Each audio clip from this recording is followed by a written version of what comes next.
Yo, yo, yo, welcome to the show. Yo YouTube, what is good?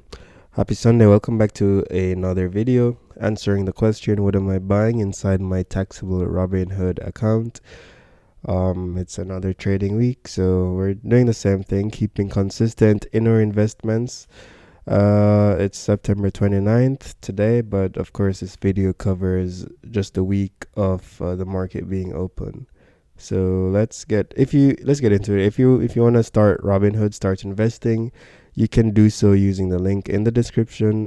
Using a referral link has extra perks rather than just signing up. So this is pretty much what you can get. If you're interested, I'd recommend doing so. If not, then honestly, not a big deal. Um, like I said, we're just sticking to our guns or sticking to our routine, really. Continuously dropping something into the account and spreading it throughout the week. Right now, we're sitting at 20,481. If you haven't seen the last video, the portfolio update, last week Friday, you might want to check that out. Just, usually do a weekly recap of the portfolio, see how things performed, and that kind of thing. So this 150 is gonna be split over 3 days as usual, starting on Monday, then the 30th. Tomorrow we're making some purchases. Wednesday and then Friday again. Nothing fancy or crazy this week, just splitting it 3 ways. On Monday the 30th, we're buying JP Morgan Chase and Smith and Wesson brands. Just casually buying them. zero point zero 0.05 shares of JPM just to bump up or position. I think this position is less than a week old, if I'm not mistaken. Maybe 2 weeks. Maybe I'm missing a week.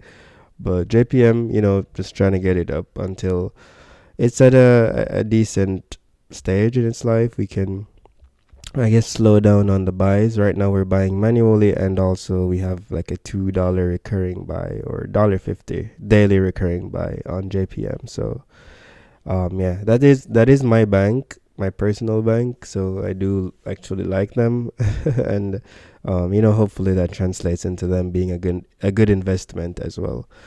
Next we have Smith and Wesson brands, one share, adding to that, adding to the 20 shares that we already have, taking us to 21 shares. Was We were decently up in this position, but recent earnings down to around break even. So I think it still has a lot of future upside. So we're just kind of DCAing, I guess. Adding to the share count while prices are much cheaper.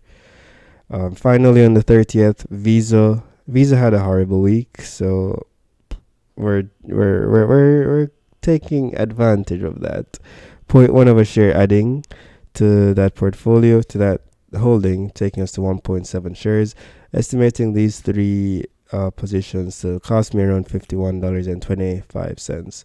October 2nd, really the same situation as on Monday, the 30th of September. Literally a duplicated situation.